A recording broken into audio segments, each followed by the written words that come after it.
Yung mga bagong subdivisions dyan sa Marcos Highway, sa front ng Town and Council ng Philinvest Homes, along Ayala Malls, Pilis pala. Before Ayala Malls, Pilis, or just after, yung Bali, Oasis, yan yung mga gawa namin dati, gawa ko dati na subdivision. Gawa na rin yan noon. Diyan yung tumira yung mga Asians na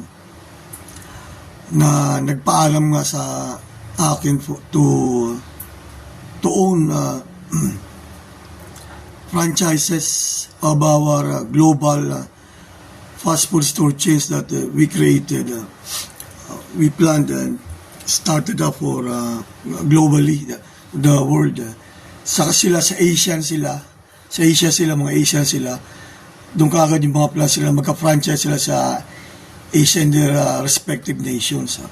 Kaya yung iba, tumira na rin sa ibang mga subdivisions dyan sa Marcos Highway. Pero yan yung mga bago dati, yung mga nawalan sila ng, nag-aantay sila ng subdivisions na hindi pa gawa. Yan nga yung na yan. Di akala nila, expected nila gawa na yung condominium ng mga subdivision na puro condo, townhomes na condominium, wala pa. Kaya pinagawa talaga para nandyan sila sa Marcos Highway. Dahil dyan nila ako na-meet dati, or maybe one group of them from Asia. And then, kaya dyan yung meet up namin na usapan para sigurado nga na ako talaga yung kausap nila na knowledge ka ng bawat isa na yun nga yung ka-meet up. Ako nga nakita. Alam nila nandyan ako that time. Kaya doon din nila ako gustong ma-meet. And then na-meet nila ako ulit late 70s. Kasi dyan sa Marcos Highway, puro kami, mga song compositions kami dyan. Gawa na yung mga subdivision. Puro bakante pa yan before. And then yung mga subdivisions na yung mga singing compositions namin yan, Hollywood. And then, we would go up, kanan to Sumulong Highway. Ginagawa na rin. Gawa na rin mga highways. Kaya yung mga subdivision din dyan sa Sumulong Highway, mga gawa rin namin. I owned those subdivisions, gawa namin. Yung mga house in-lots kami, meaning, mga kamag-anak ko. Mga Horas Tamares and Ramisos.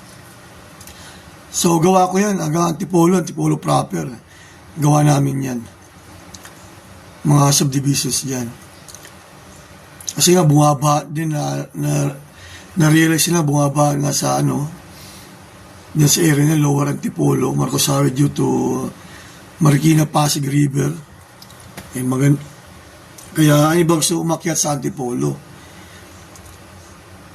May mga Star Wars ships na noon, mga flying ships, may Star Trek ships. Yan yung sa Star Trek Enterprise TV series na meron na kaming malaking ship that time. Kunti pa lang dati yung mga Star Trek Enterprise NX class. Yung may Star Wars ships, siyempre. And other ships, spaceships from other TV series like the Orville TV series, shuttle pods, late na nakapunta ng Antipolo, pero maganda yung The Orville TV series, naka-akyat din sa Antipolo, nakatira sa mga subdivisions, especially Robinson's Homes East, na gawa ko, I own. And nag-shooting din kami dyan sa Robinson's Homes East Antipolo ng The Orville TV series, and also The Net movie starring Sandra Bullock, and then some Gossip Girl episodes, and Star Trek Enterprise episodes, and other TV series. And yun nga, diyan talaga sa Robinson's Homes East, Silicon Valley TV series, which have announced their discoveries in software and hardware, especially napopularize sa Silicon Valley TV series na yan, na meron silang breakthrough data compression algorithms na in-apply na nga namin, mga discoveries namin yan actually sa image formats and video formats, video processing. And for them, they were contained to video programming, video coding, video programming, advanced DVD and MPEG-4, MP4 format, video format. Actually, DVD that time. Mga video formats yan na gawa namin na I have to standardize. I have to approve ang standardization ng DVD format. And also, even previously, VCD and SVCD video formats. And then MPEG-4. And then FLB. .FLB videos na for YouTube. Ang gamit niya, which happened in the decades ago when YouTube was started up. Pinakaunang video format ng YouTube. So, dyan yan sa Robinson's Homes East, Antipolo City, ang Silicon Valley TV series team episodes shooting, TV shoot. Episode shoots. And then, some of them, mga millionaires na time at Robinson's Homes East. Ang malalaki yung mga bahay dyan. Mansions, huge house and lots. Supposed to be luxurious subdivision. Which happened in the 1970s. Hindi yung ganyan ngayon na medyo maliliit na housing units. Pero dati doon sa pagpasok mo sa gate and then kakanan ka, doon yung mga malalaking house and lots, mansions sa Robinson's Homes East. And then San Jose Heights, yan yung plano rin, yan yung malalaking house and lots sa San Jose Heights subdivision. Kaya yung Silicon Valley team that time, nagpaplano sila na mag-move in sila sa San Jose Heights. Isang block dati dyan, hindi pa gawa, nung pisang pa lang kasama sa shooting ng isang episode ng Silicon Valley team. And I already remember that years ago and I already texted and messaged. Kaya kahit hindi pa tapos yan, yung block na yan, mga housing units na hindi na naman malaki na naman, mga pang pwedeng commercial building lang inside San Jose Heights. Interior lang naman, inside lang naman the house, interior ang shooting, episode shoot.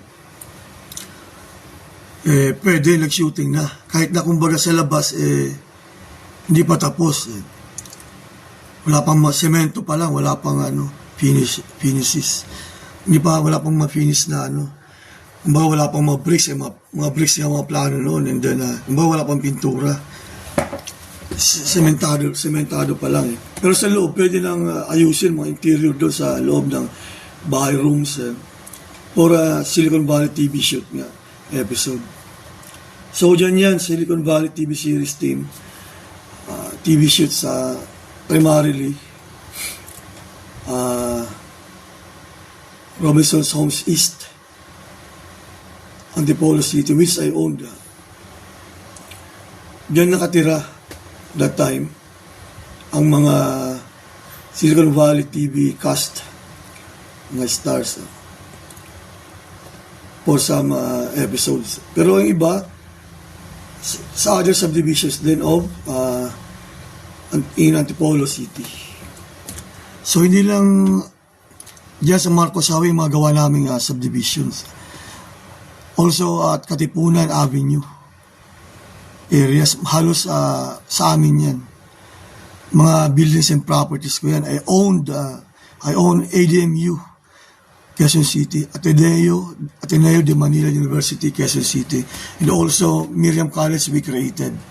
Pero being exclusively for girls, Miriam College parang sasuggest sila, mag-assert na kailangan ang owners niya ng mga women din